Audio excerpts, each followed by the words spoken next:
dans cette nouvelle édition de notre série On fait des vagues. Aujourd'hui, j'ai le plaisir de recevoir Ariane. Salut Ariane, Salut Solène, ça bonsoir va? tout le monde, ça va bien? Alors, ce soir, c'est un peu exceptionnel parce que je serai toute seule pour animer, mais ça va bien se passer, il n'y a pas de souci. Soyez indulgents parce que c'est la première fois pour moi. Donc voilà. Alors Ariane, merci beaucoup d'avoir accepté notre invitation. Ouais, merci à vous. Je vais d'abord te présenter brièvement. Donc, tu es militante à Agisson depuis déjà très longtemps, presque militante de la première heure, on peut dire. Ouais, je pense que j'ai dû m'intéresser à Agissons 2 ou 3 mois après le début, quelque chose comme Mhm. ça. Ouais. D'accord. Et puis précédemment, tu as aussi été un peu investie dans la grève du climat. On pourra en parler après. Et sinon, tu es née à Lausanne et puis tu exerces deux professions, même trois professions actuellement. Tu es technicienne en radiologie, c'est ton premier métier. Tu es également psychologue scolaire. Et puis, depuis peu, tu es également assesseur, En droit de l'enfant. assesseur en droit de l'enfant. Voilà, on pourra parler de tout ça. Donc voilà, on va bientôt débuter cet entretien. Et puis juste avant, on va passer à notre petit rituel qui s'appelle la vie au bol.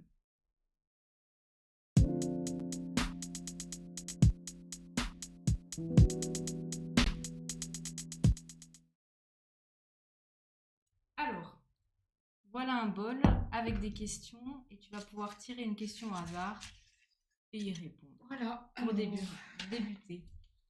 si on instaure une journée où tout est permis, quelle serait ta première folie? Ouh, alors là, euh, qu'est-ce que ce serait ma première folie? J'ai pas vraiment une idée précise qui me vient.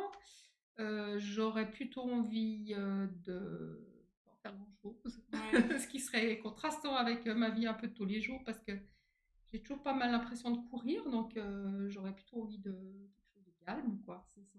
Mais voilà, sinon si c'est une journée plus, je sais pas, politique ou plus générale, qu'est-ce qu'on pourrait faire? On pourrait descendre dans la rue, peut-être.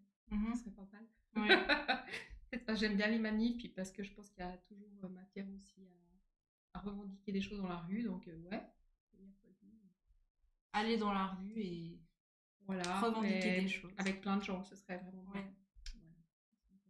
Ok. Du coup, ton investissement dans Agisson, euh, il s'explique comment? Comment t'as connu Ouh. Agisson? Qu'est-ce qui t'a donné envie de rejoindre? Ah, il faut remonter assez loin en fait. Bon, déjà, on va peut-être remonter pas trop loin quand même. On va s'arrêter à la grève du climat qui était l'étape d'avant en termes de Ouais. militantisme. Bon, je crois qu'il y avait, enfin, oui, on va quand même évoquer vaguement ce qu'il y avait avant. Je crois qu'il y avait quand même des petites graines, quoi. Moi, j'étais quand même dans un milieu où, disons, il y avait mon père, par exemple, était syndiqué, et où Mhm. il y avait quand même une bonne, comme ça, une bonne tendance à la politique, à s'intéresser un tout petit peu à ce qui se passait quand même. Donc, c'était pas complètement étranger. Et puis après, bah, il y a eu effectivement la première étape vraiment de.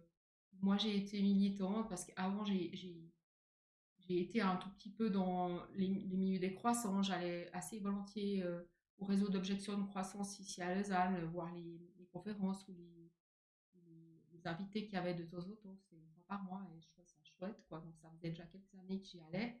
Et puis ensuite, bah, il y a eu la grève du climat. Alors la grève du climat, ça a été un- ouais, c'était un peu. Au départ, rien me préméditait à aller à la grève du climat parce que c'était plutôt un mouvement de jeunes quand même. Donc c'est sûr que bah, c'est mon fils qui est allé en Mhm. premier, quoi. Et puis au départ, bah, je trouvais ça dingue, quoi, de voir tous ces jeunes justement bah, dans la rue, quoi. C'était vraiment un moment assez fou. D'ailleurs, on a fêté là l'anniversaire des 5 Les ans 5 ans, ouais. la semaine passée. Puis c'est vrai que enfin, moi, j'ai pas l'impression que ça fait 5 ans parce que c'est encore très présent. Et puis finalement, je regardais ça quand même d'un regard extérieur, quoi. Jusqu'au moment où il y a eu à Lausanne le Smile, c'était un congrès où il y avait des gens qui venaient de toute l'Europe, Mhm. voire même plus loin, qui étaient invités à Lausanne représenter les différentes grèves du climat dans les différents pays. Et puis à ce moment-là, bah, il y a eu à la fois besoin de bénévoles supplémentaires pour faire l'accueil, pour aller faire visiter la ville aux délégations qui venaient d'ailleurs, ou aussi héberger des gens. On a hébergé à la maison un participant italien, etc. Donc du coup, c'est devenu assez concret, quoi. Et puis moi, j'ai passé une semaine à faire ça. C'était sur le site de l'UNIL.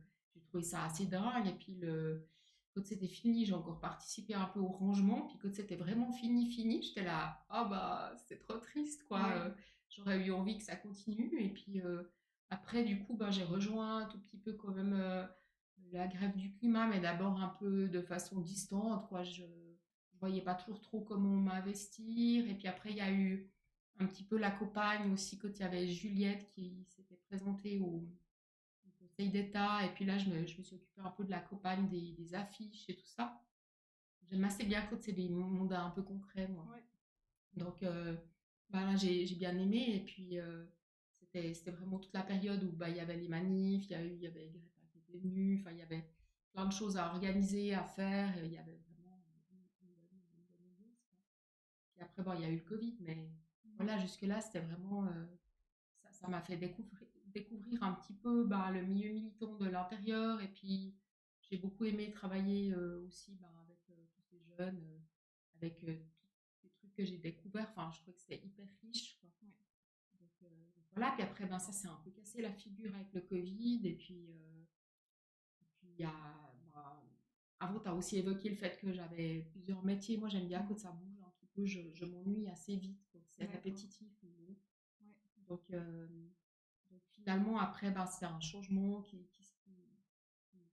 fait que c'est plutôt Agissant qui a pris le dessus, enfin, qui a pris le dessus dans mon univers, on va dire. C'est ça. Et puis voilà, puis Agissant aussi, j'aime bien, il faut avoir des petits mandats. Il y a eu toute la campagne.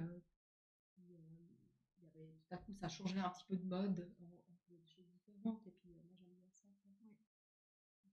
Le trajet. Ouais, c'est intéressant. Tu dis, avant, tu as dit que ça t'avait fait du bien de t'investir, par exemple, dans cette fameuse semaine Smile, c'est Ouais. ça? Smile, ouais. Que tu t'étais senti presque un peu triste à la fin. Ouais. Tu penses que le fait de militer, est-ce que ça a répondu à un besoin que tu avais, aussi peut-être une angoisse politique, ou quelque chose comme ça? Ouais, alors je dirais oui et non. Enfin, je dirais oui parce que ça a répondu à quelque chose. Peut-être pour moi, c'est pas vraiment de l'angoisse, je dirais. Euh, Il y a peut-être plus d'autres sentiments qui viennent, quoi. Du style, peut-être, bah, ça c'est une question de génération, mais peut-être des fois le fait d'avoir profité aussi, d'avoir pas eu, quand j'étais jeune, trop de préoccupations à ce niveau-là, puisque c'était absente, quoi. Elle faisait pas partie Mhm. du champ du possible, quoi. C'est assez tardivement finalement que un certain nombre de préoccupations me sont apparues, même encore. Enfin, moi, j'ai l'impression de découvrir encore tous les jours. Puis ça, c'est aussi l'avantage de faire partie d'un mouvement militant, c'est qu'on apprend quand même beaucoup de choses, quoi. Et puis, moi, j'ai pas fait d'études en politique enfin, rien me prédestinait finalement à tellement investir ces champs. Donc, j'en avais une vision assez extérieure, quoi. Et puis, depuis que je fais partie, j'ai découvert plein de choses, quoi. Ça répond à un besoin de comprendre, peut-être, et puis aussi un besoin de s'investir en disant, ben, moi j'ai quand même pas mal profité, peut-être de voyager, peut-être de consommer, enfin, et puis sans penser à restreindre un peu les choses, quoi. Et puis maintenant, ben voilà, ça va pas annuler ça, mais disons, ça répond peut-être à un sentiment de Mm. culpabilité plutôt, je dirais. Ah, d'accord. Mais comment tu t'es... Parce qu'on sent bien que c'est plus dans le climat que tu as voulu t'investir, grève du Ouais. climat. Comment c'est venu cette réflexion sur le fait que tu avais profité, sur le fait qu'il fallait modifier Ouais, notre système peut-être. Comment c'est venu? Alors bon, le climat, bah, c'est vraiment venu au moment des grèves du climat, quoi. Je suis pas sûre d'avoir réfléchi Ah ouais. masse à ça avant, quoi. Après, je dirais plutôt qu'il y a eu aussi toute une réflexion plus politique en amont. euh, Parce que le climat, c'est bien, mais pour moi, il y a toujours de mêler le climat avec les aspects sociaux, quoi. Mhm. Euh, bon, cette vision un peu systémique que tout se tient et parfois tout dysfonctionne, quoi. Et puis, j'ai eu une politisation aussi avant le climat, on va dire quand même. Peut-être qu'on n'a D'accord, pas ouais. abordé ça avant, mais Ouais. c'est vrai qu'avant, j'ai été pas mal active aussi dans le champ plutôt de la migration. Mhm. J'ai eu fait du bénévolat avant, mais voilà, du bénévolat qui était moins militant, quoique c'est difficile des fois de mettre une Ouais. vraie frontière. Mais disons, j'étais plus dans du bénévolat pour être auprès des gens qui en avaient besoin. Par exemple, j'ai été à plusieurs reprises en Grèce, aider dans les camps de réfugiés. Donc, ça aussi, c'était un sujet que je connaissais pas tellement. Et puis, tu fais une première mission. Moi, j'étais dans les îles grecques. Et puis, tout à coup, bah, toute la problématique de la migration, elle te saute à la figure, quoi. Ouais. Et puis, alors, moi, j'ai vu la Grèce, mais du coup, j'imagine beaucoup plus facilement la Méditerranée et tout ça, quoi. Donc, Ouais. j'imagine j'ai vu les camps, enfin, tout ça, j'ai un petit peu une idée, Mais quoi. c'est concret, quoi, dans ton Ouais, esprit. voilà. Moi, Mhm. j'ai beaucoup besoin que ce soit concret, que ce soit Mhm. ancré dans la réalité. Moi, je suis vraiment pas quelqu'un qui est beaucoup. Par exemple, je vais pas dévorer des bouquins de théorie politique, quoi. J'aime bien quand il y a des soirées, des conférences, on apprend des trucs comme ça, Ouais. mais par moi-même, j'ai pas vraiment.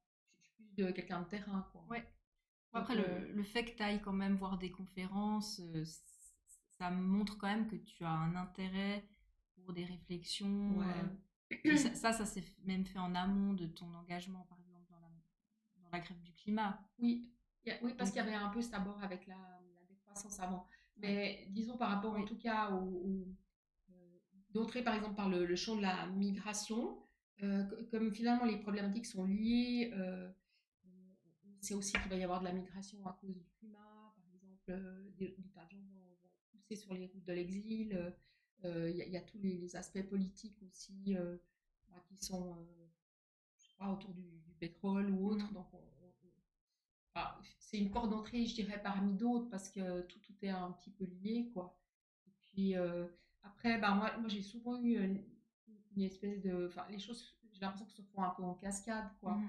Après avoir fait les Y, bah, rentrer ici, c'est toujours un peu... Moi, j'ai toujours un peu les mêmes trucs, quoi. Ici, ça s'arrête, et puis j'ai l'impression qu'après, je trouve pas forcément toujours de sens. Et puis, après, je me suis engagée, par exemple, ici, à faire des maraudes en ville de Lausanne, quoi. Ouais. Donc ça, j'ai eu fait pendant, je sais pas, 2 ou 3 ans.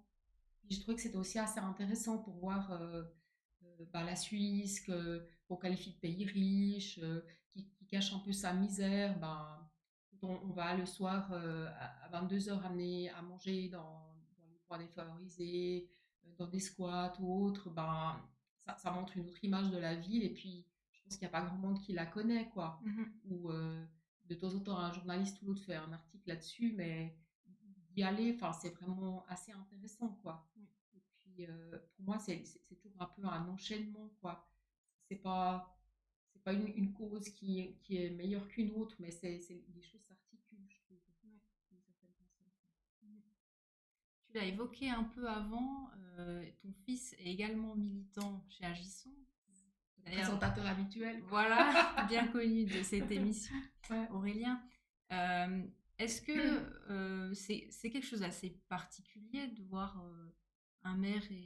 une mère pardon, et son fils dans un même mouvement est-ce que justement tu t'es engagé par rapport à ton fils aussi? Est-ce qu'il a modifié enfin, ou apporté quelque chose à ta politisation Alors oui, bah, énormément, dans le sens que je pense que s'il n'avait pas fait les grèves du climat, je ne serais pas allée à la grève du climat, quoi, parce que à la grève du climat, très honnêtement, moi j'avais des fois un peu un problème de légitimité parce que Mhm. c'est- c'était vraiment un groupe jeune, quoi. Donc ça pose aussi des fois toujours cette question. Donc je serais sans doute pas allée comme ça, c'était pas la voie habituelle. Après, c'est vrai que en termes de politisation, c'est vraiment assez dingue pour moi et je me sens très très très privilégiée parce que euh, de par le fait de notre appartenance commune à ces mouvements, bah, on a plein de discussions super intéressantes à la maison. Puis c'est aussi assez marrant de croiser nos regards parce que bah, du coup, moi j'ai plutôt le regard souvent psycho, quoi, qui se focalise plutôt sur les individus, etc. Lui, il a le regard plutôt sociaux. Donc, enfin, je trouve que c'est super Ouais. intéressant de reprendre peut-être des choses qu'on a discutées dans le mouvement ou une news qui tombe, je sais pas, sur un truc qui se passe dans le monde et tout. Enfin, de croiser les regards, on Ouais. n'a pas toujours la même vision, mais c'est super complémentaire ou Ouais. super intéressant, Et quoi. vous avez quand même des bases communes, étant donné que vous êtes dans le même mouvement, même si vous n'avez pas les mêmes regards, vous avez quand même de quoi discuter avec un tronc commun. C'est ça Ouais, qui est ouais, intéressant. ouais, c'est ça qui est intéressant. Après, on essaye aussi, enfin, moi j'essaye de pas forcément être dans les mêmes groupes de travail que lui Ok, ou comme ouais. ça parce que je trouve que, enfin, d'être toujours avec sa mère, c'est pas forcément drôle. Ça doit pas être forcément drôle. Et puis, je crois que, bon, voilà, on essaie de fonctionner et puis j'essaye de le respecter aussi ça, quoi. Mhm, tout à J'espère. fait. Lors de la présentation, j'ai donc évoqué le fait que tu faisais actuellement tu exerçais trois métiers différents. Tu nous as dit que tu étais un peu, pas employer le terme hyperactive, mais voilà, faut que ça bouge. Ouais. Ouais. Ouais, c'est ça. Euh, Bah, comment c'est de jongler avec trois professions? Est-ce qu'elles sont un peu complémentaires pour toi ou est-ce que tu as l'impression de changer Ouais. totalement d'univers?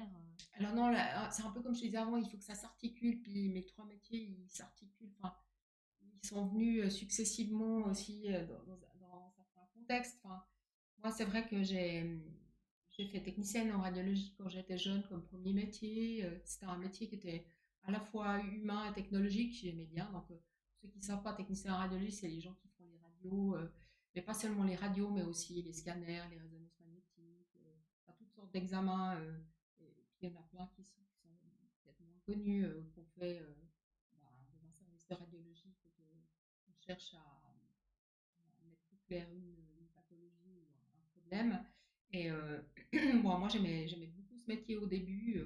D'ailleurs, ça me fait penser, j'ai une collègue qui disait que en fait, on était photographe d'intérieur. Je trouve ça assez joli. Ouais. Donc Mhm. voilà, photographe d'intérieur. Et puis, quand j'ai commencé, on était vraiment photographe, c'est-à-dire que la technologie n'était pas encore ce qu'elle était aujourd'hui. Donc, on devait vraiment cibler la région en radiographie, on devait régler la, la puissance des rayons, la quantité des rayons, etc. pour avoir une bonne image. Puis après, on allait développer à une machine à développer, et Mhm. hop, on allait afficher. Et puis, il y avait toujours le risque qu'il soit trop noir, trop blond, puis il fallait le refaire parce que il fallait vraiment, ça demandait un certain doigté, quoi. Ouais. Et puis maintenant, Un savoir-faire. ouais, voilà, sauf que maintenant, alors c'est super, la qualité de l'image, on va pas dire le contraire, elle s'est vraiment, vraiment améliorée, mais le travail, il s'est dégradé, dans le sens que maintenant, tu règles plus grand-chose, quoi. Tu choisis juste la région de la radio que tu veux faire, tu presses sur un bouton, et puis, pof, elle apparaît sur un écran, et puis après, tu la Photoshop, quoi. Donc, D'accord. c'est zéro, enfin, je veux dire, n'importe qui peut faire ça, il y a plus du tout de il y a beaucoup, il y a rien qui appartient vraiment aux techniciens D'accord. dans la réalisation de la radio. Il n'y a plus du tout le petit suspense en l'attendant à la sortie de la développeuse. Est-ce qu'elle va être bonne, etc. Mhm. Quoi. Donc, pour moi, ça a vraiment perdu beaucoup d'intérêt. Et puis, le corollaire de tout ça, c'est qu'avant, bah, on faisait un certain nombre de radios par jour, puis maintenant, il est multiplié par 10, quoi. Même chose, par exemple, pour les scanners. Au début, quand j'ai commencé, comme on fait des coupes comme ça du corps, et ben, on faisait une coupe et puis on laissait respirer la personne, puis après on faisait la seconde, etc. Tandis que maintenant, on fait une hélice, quoi. L'hélice, elle prend 2 secondes, même pas, pour faire tout Mhm. l'abdomen. On dit juste une fois, enfin, la machine dit automatiquement une fois au patient de respirer. Et puis après, tu vois même pas les images parce qu'elles partent directement en console chez le médecin. Donc, tu es juste Ah oui, un exécutant, c'est quoi. ça. Et Mhm. au début que moi j'ai commencé à travailler, quand on avait, je sais pas, 6-8 scans par jour, c'était beaucoup. Et puis maintenant, dans les services, ça se compte par dizaines par jour, quoi. Ouais. Donc, c'est devenu de l'abattage. Et puis, enfin, du coup, moi, ça m'a Ouais. plus du tout, quoi. Et ça a eu un impact sur le personnel, le fait que ça soit beaucoup plus entre guillemets, efficace avec Alors, les nouvelles beaucoup de technologies? techniciennes de ma génération, mes collègues, on a changé de job. Enfin, les rares qui sont encore là attendent leur retraite quoi, avec Ouais. impatience. Mais ouais, c'est devenu un peu difficile. Enfin, parce que pour moi, il y a eu le changement, le métier n'est plus le même, mais aussi parce qu'il y a eu cette augmentation. Et puis, il y a eu aussi beaucoup d'augmentation parce qu'avant, il y avait beaucoup plus d'actes médicaux parce que maintenant, le scanner, la résonance permet de quasiment tout voir, quoi, juste par une petite injection intraveineuse, tu vois tous les vaisseaux. Avant, tu devais les cathétériser, etc. Donc, tu assistais à un médecin qui faisait des actes techniques et tout. Tu avais une chouette relation avec les radiologues. Maintenant, ils sont assis derrière leur console. Tout est très déshumanisé, quoi. Il y a moins de liens entre les différents corps de métier. Ouais, c'est devenu beaucoup plus. Enfin, moi, je trouve que c'est devenu beaucoup moins vivant, quoi. Après, il y a toujours le patient qu'il faut essayer de rassurer et tout ça, et d'entrer en relation avec lui. Maintenant, c'est sûr que si tu as énormément d'examens dans la journée, ben, tu le pousses gentiment pour qu'il aille se rhabiller dans sa cabine parce que tu n'as pas trop le T'as pas temps le temps, ouais. de faire un dialogue, même si ce serait vraiment chouette. Ouais, c'est devenu triste et moi, je vois plus trop d'intérêt dans ce métier. Enfin, moi, il me satisfait plus. J'attends en fait de partir et je suis un peu sur le départ de ce métier. Ouais. Et puis, en fait, ça, je me suis rendu compte il y a déjà longtemps, quoi, que c'était plus le métier qui me plaisait. Enfin, peut-être après 15 ans après l'avoir commencé, on va dire, mais Ouais. comme moi, je t'ai dit, j'aime bien quand ça change aussi. Donc, je me suis dit, ah, qu'est-ce que je pourrais faire et tout. Et puis, c'est vrai que moi, j'aurais toujours voulu faire des études universitaires, ça s'est pas donné. Et puis, j'ai eu envie de reprendre des études. Puis ça, c'était quand j'avais à peu près une quarantaine d'années. Et puis là, j'ai repris psycho. Et puis c'était chouette parce que j'ai pu faire psycho d'abord à distance pour mon bachelor. Parce que j'ai pris des cours par correspondance, en fait. Ouais. Quand j'ai eu mon bachelor, j'ai arrêté la radiologie à un moment. J'ai eu une bourse pour faire mon master ici à Lausanne. Et puis après, j'ai pu faire un stage en PPLS, là, en psychologie scolaire. Et puis après, ça m'a permis d'avoir un poste en psychologie scolaire. Donc ça, c'est vraiment ce que je voulais faire. Ouais. Donc c'était chouette. Donc j'ai eu 10 années où finalement je découvrais plein de trucs et puis c'était cool. Puis maintenant, c'est un peu plus la routine aussi. Il y a aussi bien sûr une grosse augmentation de la charge de travail comme partout. Ouais. Je crois que ça c'est aussi le truc qui se répète. Et puis après, là, je suis devenue assesseur, mais ça, c'est plutôt un peu un truc un peu marrant qui m'est arrivé, mais c'est aussi par le biais d'Agisson, parce que à force d'aller voir la feuille des avis officiels, parce que j'allais guetter quand les initiatives passaient ou passaient pas, pour finir, il y avait un poste d'assesseur, puis pour être assesseur, il faut juste avoir un métier qui touche à l'enfance, quoi.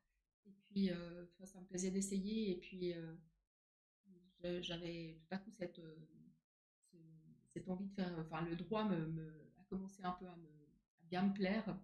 Enfin, j'étais un peu plus jeune, je crois que je ferais du droit, mais je suis un peu trop vieille maintenant.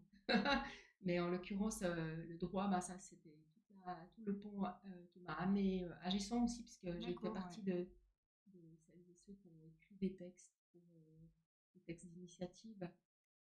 Ah oui, donc il y a quand même une pratique du droit qui est importante quand on fait ça. Ouais, non, justement pas. Enfin, c'était bien le problème, en gros, quoi. Le problème C'est que d'une certaine façon, on est peut-être un peu naïve. On s'est lancé dans l'écriture de ces textes. Mais quand on s'est lancé là-dedans, on n'avait pas vraiment de notion de droit, quoi. Donc, c'était une chouette expérience pour moi, en tout cas. Parce que, voilà. T'as appris plein de choses. Ouais, moi, j'ai écrit celui sur la taxation de la publicité. Oui.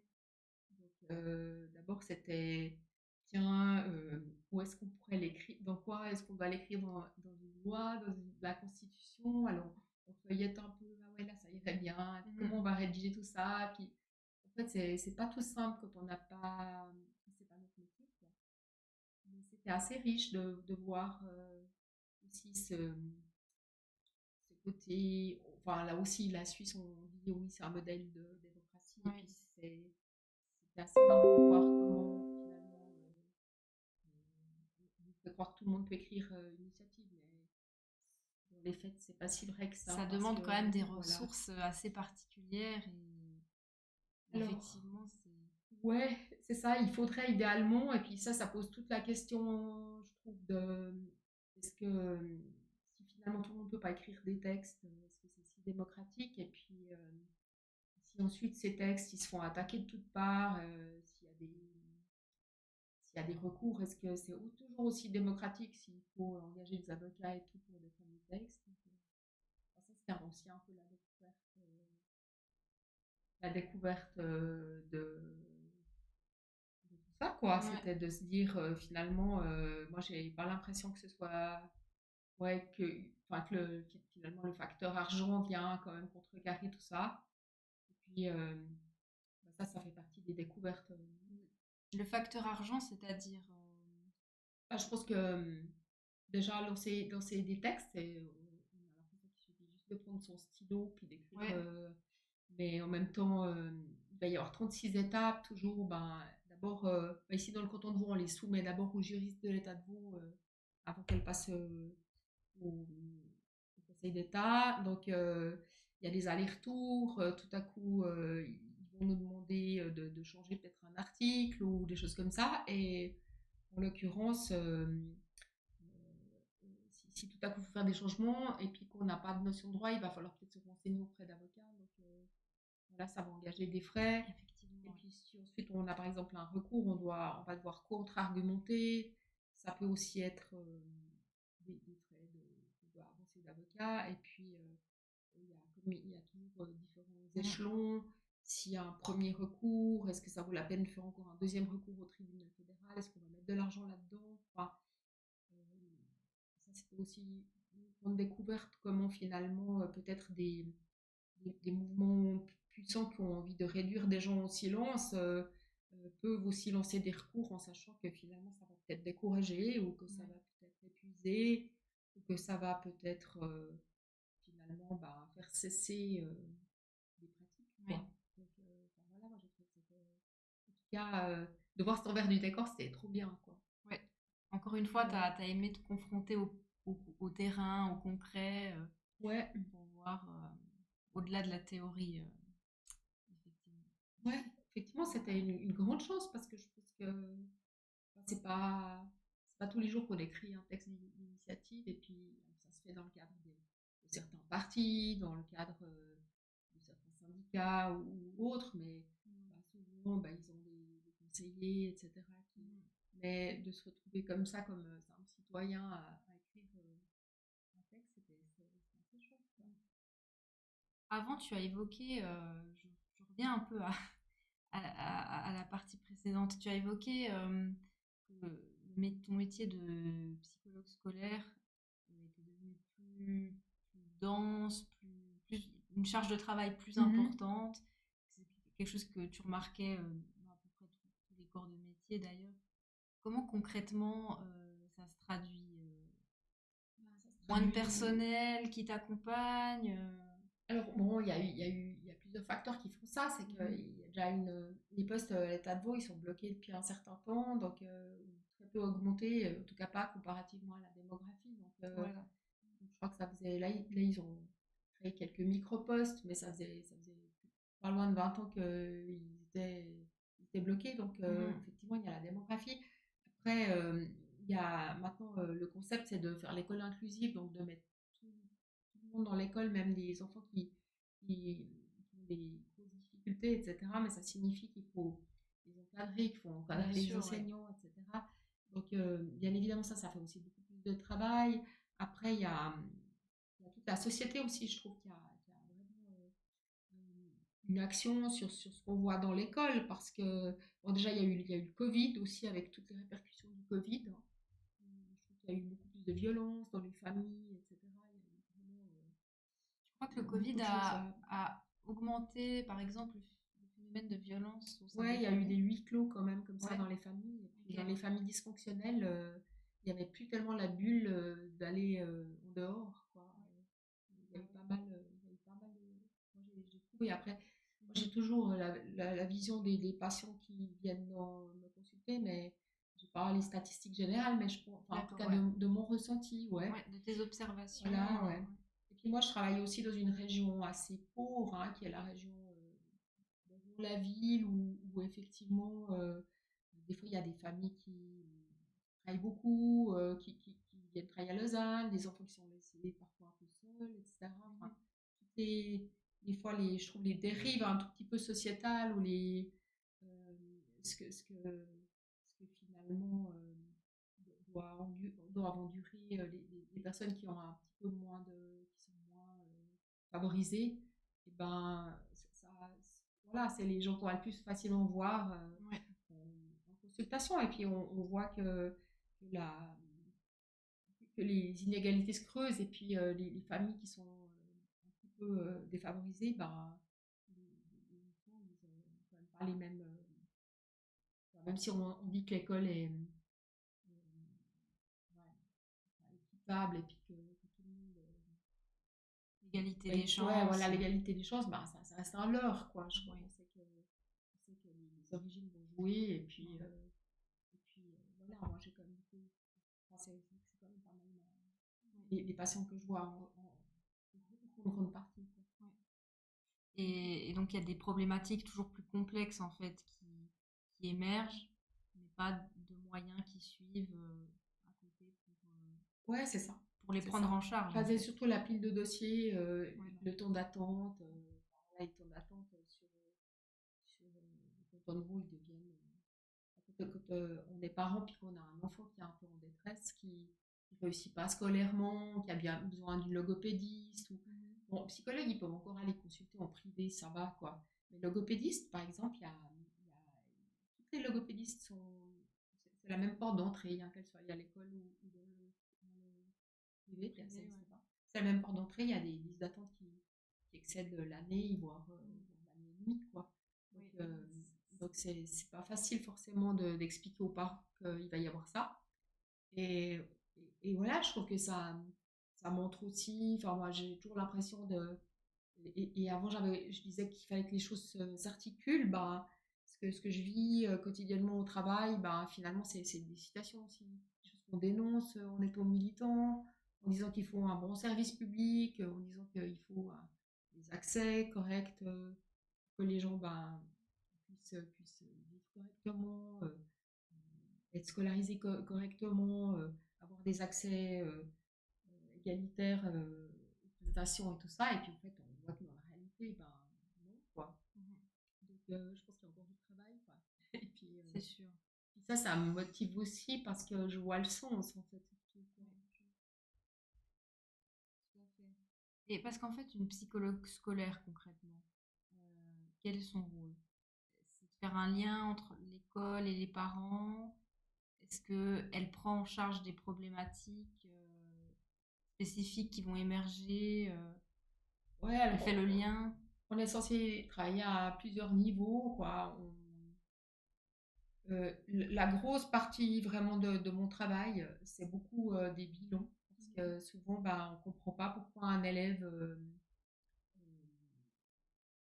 comprend pas, par exemple, les consignes, ou pourquoi un élève n'arrive pas à apprendre ses vocabulaires, etc. Donc, on doit un peu trier les différentes pathologies possibles, quoi, savoir si il a un problème plutôt de type logopédique, ou s'il a quelque chose d'autre qui l'empêche d'apprendre, parce que en fonction de ce qu'on arrive à mettre en évidence, on pourra mieux l'aider, quoi. Mhm. Donc ça, c'est vraiment, je sais pas, je dirais le 60-70% de mon travail, Ouais. quoi. Après, il y a des consultations plus affectives, parce que quelqu'un traverse quelque chose de difficile, etc. Ça va être plutôt les ados, Mhm. ou comme ça.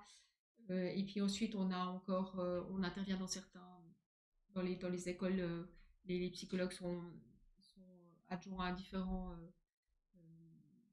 protocoles, par exemple pour le harcèlement, ou par exemple pour les violences ou les abus, et des choses comme ça. Donc, s'il y a des suspicions, s'il y a des choses comme ça, on va aussi intervenir, on va nous demander notre avis. On intervient aussi pas mal avec les enseignants, quand si tout à coup ils sont dépassés par un enfant je sais pas, qui démonte la classe ou je ne sais pas quoi. Et ben, on va essayer de comprendre, ou essayer de conseiller, ont essayé de faire le pont entre la famille et puis Mmh. l'école. Enfin, on a différents rôles comme ça, un petit peu de huiler les rouages, un petit peu, on va dire.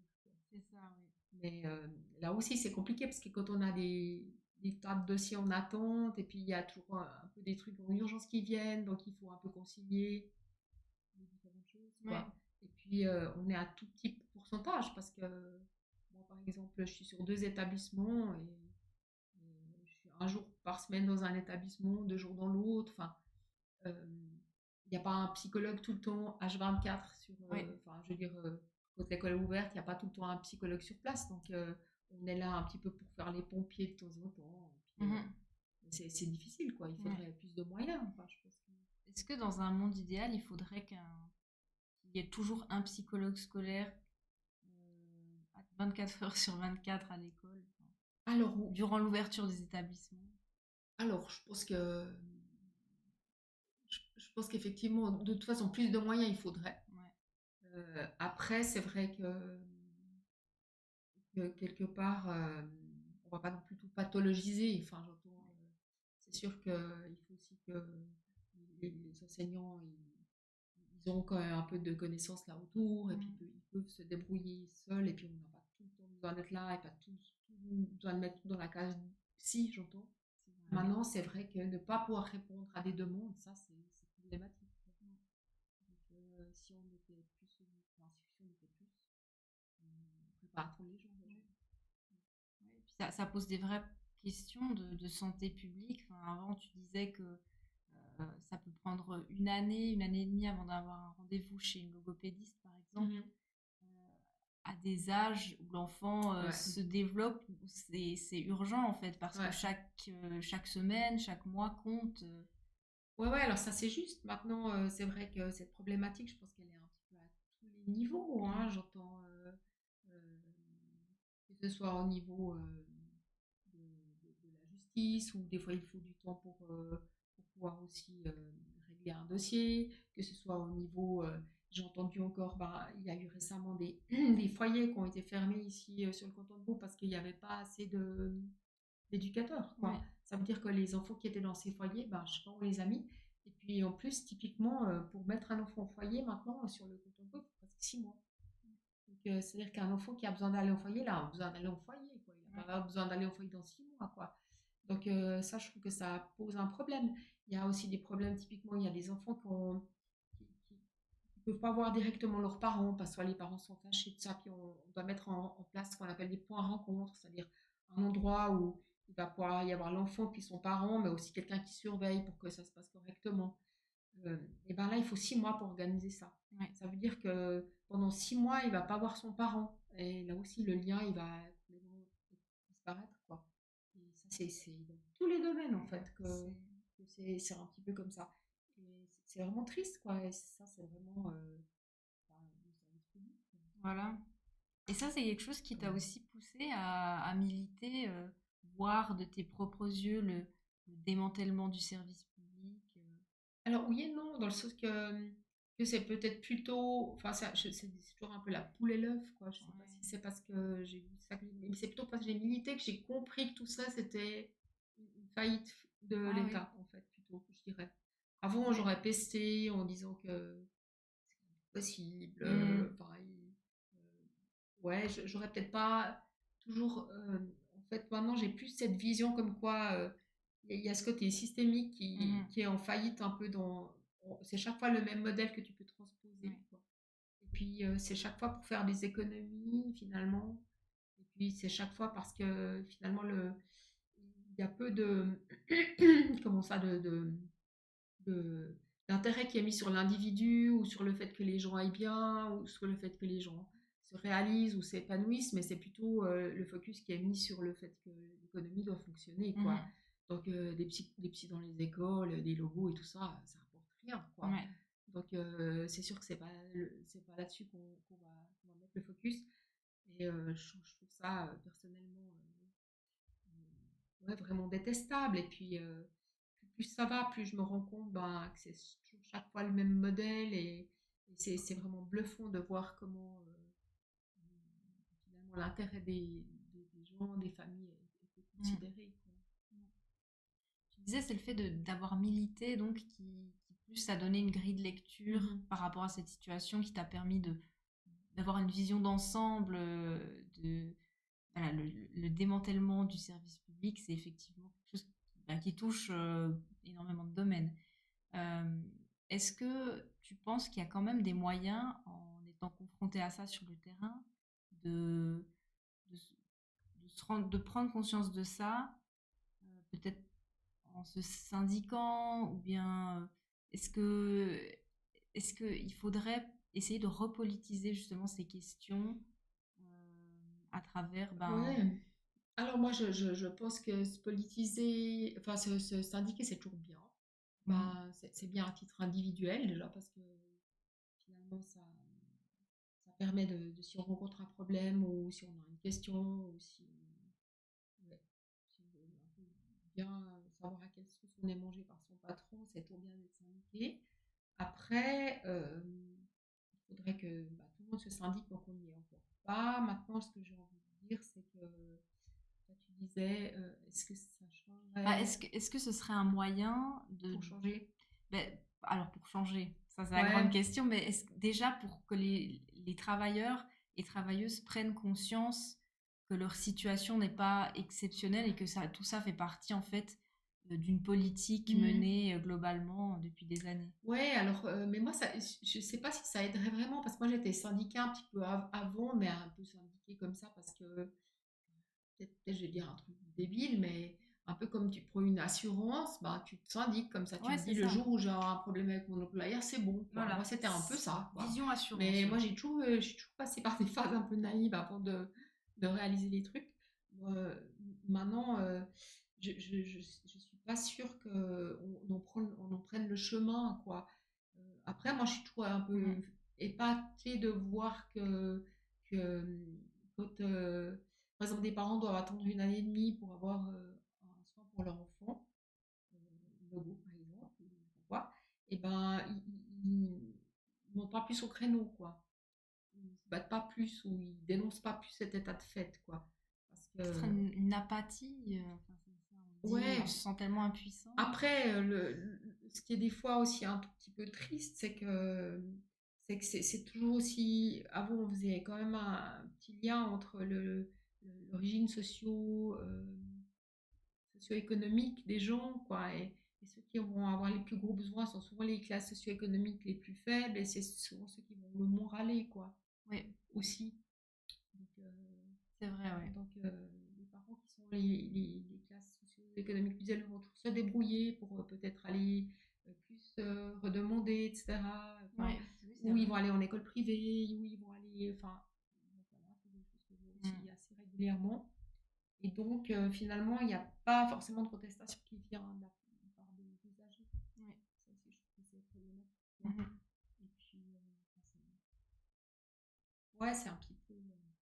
C'est de toute façon extrêmement délicat comme question et très compliqué à démêler, effectivement. Comment, euh, comment remettre en question cette politique menée, comment se battre pour les services publics. Ouais. Alors, le petit côté, je dirais peut-être un petit peu à la fois triste, mais à la fois positif, c'est que si on regarde plus, je trouve, le corps enseignant, Mhm. qui est quand même plus sous le focus, quand même, parce que ça représente quand même beaucoup de monde, Oui, ils sont quand même assez largement syndiqués, malgré tout, je pense, par rapport à d'autres corps de métier. Donc ça, c'est déjà plutôt la bonne nouvelle. Par contre, la mauvaise nouvelle, c'est que le corps enseignant, globalement, va pas bien, quoi.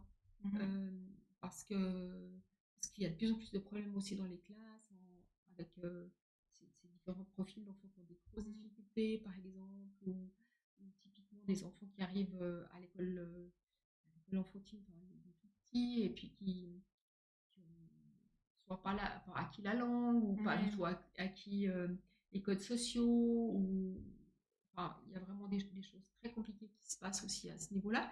Et puis des fois, il faudrait deux enseignants dans la classe, ou ils sont tout seuls. Et puis, il y a énormément d'enseignants en burn-out. Et puis ça, je pense que ça peut, au bout d'un moment, avoir une sorte de visibilité quand même. Parce que il y a des enseignants en burn-out, il faut leur trouver des remplaçants. Puis il y a mm, des remplaçants chaque semaine des autres. Puis ça, les ouais. parents, ça Voilà. fait vite un peu du foin, quoi. Mais c'est quelque chose qui est en train de se répandre, quoi, malgré tout, quoi. Donc, peut-être que ça peut bouger par les syndicats, peut-être les enseignants, qui sait. Bon, on va essayer de finir cet entretien sur une note positive. Euh, Est-ce que tu aurais peut-être un conseil à nous donner, un conseil de lecture, de film, pièce de théâtre Ouais. Bon, mais d'abord, petite note positive, je vais quand même dire que d'être à Agisson et tout, ça donne quand même, enfin, pour moi, c'est quand même d'expériences incroyables, quoi. Et en tout cas, voilà, enfin, je trouve pas, enfin, je trouve pas que c'est une note négative. Enfin, je voudrais pas que j'ai pu laisser planer le doute que d'être militaire, c'était triste. Ah non, mais Ou, pas du tout. ou Là, que c'était un constat, mais au contraire, quoi. tu parlais plutôt de ta C'est vie ça. Ouais, professionnelle, ouais, de ce ouais. que tu voyais, quoi. Et puis pour un petit, quoi, un petit conseil, Ouais. ouais, je vais peut-être donner un petit conseil. J'y ai pensé un peu hier. Et hier, enfin, ce week-end, il faisait beau et je me suis allée me promener en forêt. Et puis, j'ai repensé à un film qui est sorti, je pense, il y a 3 4 ans, qui s'appelle La balade des grands arbres. Je sais pas si ça dit quelque chose. Alors non, jamais vu ce film. Ok, donc en fait, c'est un espèce de documentaire sur une histoire vraie, quoi, mais tellement assez incroyable. Ça se passe en Géorgie et il y a quelqu'un qui est très riche. Je crois que je sais pas si c'est pas un ancien président ou en tout cas quelqu'un qui était dans le gouvernement géorgien Ah oui. et qui a une immense propriété, une immense maison. Et puis il n'a pas du tout envie de se contenter de planter des petits arbres dans sa maison en attendant qu'ils grandissent. Alors il va dans tout le pays et il repère des arbres majestueux, enfin des arbres qui ont D'accord. plusieurs centaines d'années. Et puis en fait, il les prend. Donc déjà, c'est pas évident parce qu'il faut vraiment, un arbre, il faut vraiment creuser et Ah puis ouais. le transporter. Enfin, c'est un truc de Ah, fou, ok, quoi. ouais. Et puis même suivant où il les transporte par bateau. Enfin, Mm. c'est vraiment un truc dingue. Et puis en fait, il filme les gens sur savoir ce qui. C'est un film assez contemplatif parce qu'il n'y a pas beaucoup de commentaires. En tout cas, c'est juste, on voit les gens. Alors c'est assez marrant parce que pour un peu les convaincre de piquer leurs arbres, quoi, parce que Ouais, c'est ça. bah, il fait souvent construire des routes, parce que vraisemblablement c'est un pays où les routes sont vraiment très mauvaises. Mhm. Et comme il va lui falloir des grosses routes pour pouvoir faire passer des camions énormes, pour faire passer ces arbres, en fait, il Mhm. construit des routes. Alors, il y a des gens, ils sont contents parce qu'il a construit des routes, Ouais. et puis d'autres, ils sont un peu tristes parce qu'il a piqué les arbres, quoi. Ouais. Mais ça pose plein de questions. Enfin, je veux dire, quand on le regarde, c'est génial parce que ça pose toute la question de à qui ça appartient, Mhm. finalement, le vivant, quoi, et de quel droit il va piquer ses arbres. Et puis, il y a aussi tout le côté affectif des gens parce que si c'est l'arbre qui est devant ta fenêtre tous les jours, bah, Bah oui. affectivement, t'es lié. Ouais, ouais. Et pourquoi on te le pique enfin, enfin, moi, j'ai adoré ce film. Ok.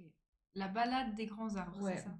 D'accord. Eh ben, écoutez, vous Donc irez voir voilà. ça, hein, Et, j'espère. et puis si un jour vous allez en Géorgie, ben, enfin, moi j'ai pas été, mais j'ai une amie qui allait visiter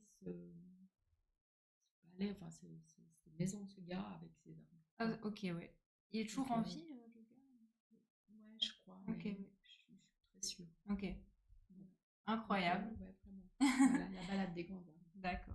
Bah écoute, merci beaucoup en tout cas, Ariane, d'avoir été avec Ouais, bah nous. avec plaisir. Merci à toi, C'était, Solène. c'était vraiment chouette. Et puis, bah, n'hésitez pas à vous abonner à notre chaîne Twitch et à nous suivre sur les réseaux sociaux d'Agisson. Voilà, à bientôt. Ok.